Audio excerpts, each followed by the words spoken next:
हर हर महादेव। तो आज हम शुरू करते हैं महाशिव पुराण की प्रथम रुद्र संहिता का अध्याय 10।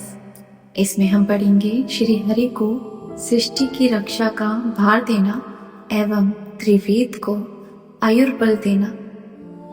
परमेश्वर शिव बोले, हे उत्तम व्रत का पालन करने वाले विष्णु, तुम सदा सब लोकों में पूजनीय और मान्य होंगे।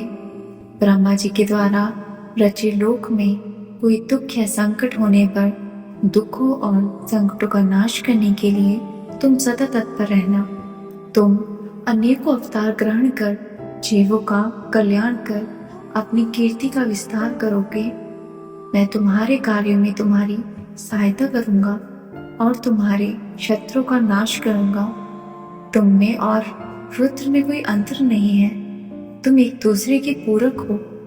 जो मनुष्य रुद्र का भक्त होकर तुम्हारी निंदा करेगा, उसका पुण्य नष्ट हो जाएगा और उसे नरक भोगना पड़ेगा। मनुष्यों को तुम भोग और मोक्ष प्रदान करने वाले और उनके परम पूज्य देव होकर उनका निग्रह और अनुग्रह आदि करोगे। ऐसा कह के भगवान शिव ने मेरा हाथ विष्णु जी के हाथ में देकर कहा, तुम संकट के समय सदा इनकी सहायता करना तथा सभी को भोग और मोक्ष प्रदान करना तथा सभी मनुष्य की मनोकामनाओं को भी पूर्ण करना। तुम्हारी शरण में आने वाले मनुष्य को मेरा आश्रय भी मिलेगा तथा इनमें भेद करने वाला मनुष्य नरक में जाएगा। ब्रह्मा जी कहते हैं, देव ऋषि नारद भगवान शिव का यह वचन सुनकर मैंने और भगवान विष्णु ने महादेव जी को प्रणाम कर धीरे से कहा, हे करुणा निधान भगवान शंकर, मैं आपकी आज्ञा मानकर सब कार्य करूंगा। मेरा जो भी भक्त आपकी निंदा करे उसे आप नरक प्रदान करें। आपका भक्त मुझे अत्यंत प्रिय है। महादेव जी बोले, अब ब्रह्मा विष्णु और रुद्र के आयुर्बल को सुनो। 4000 युग का ब्रह्मा का एक दिन होता है और 4000 युग की एक रात होती है। 30 दिन का एक महीना और 12 महीने का एक वर्ष होता है। इस प्रकार के वर्ष ब्रह्मांड से ब्रह्मा जी की 100 वर्ष की आयु होती है और ब्रह्मा का एक वर्ष विष्णु का एक दिन होता है।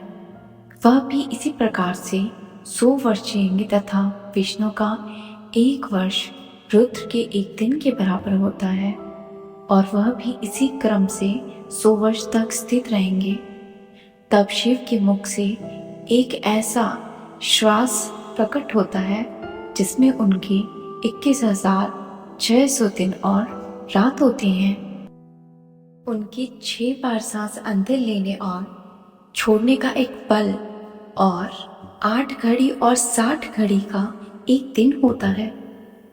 उनकी सांसों की कोई संख्या नहीं होती, इसलिए वे अक्षय हैं। अतः तुम मेरी आज्ञा से सृष्टि का निर्माण करो।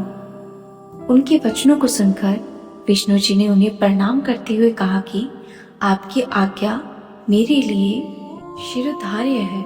यह सुनकर भगवान शिव ने उन्हें आशीर्वाद दिया और अंतर्ध्यान हो गए। उसी समय से लिंग पूजा आरंभ हो गई।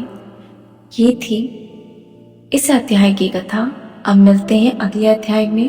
तब तक के लिए हर हर महादेव। जय जय शिव शंभू।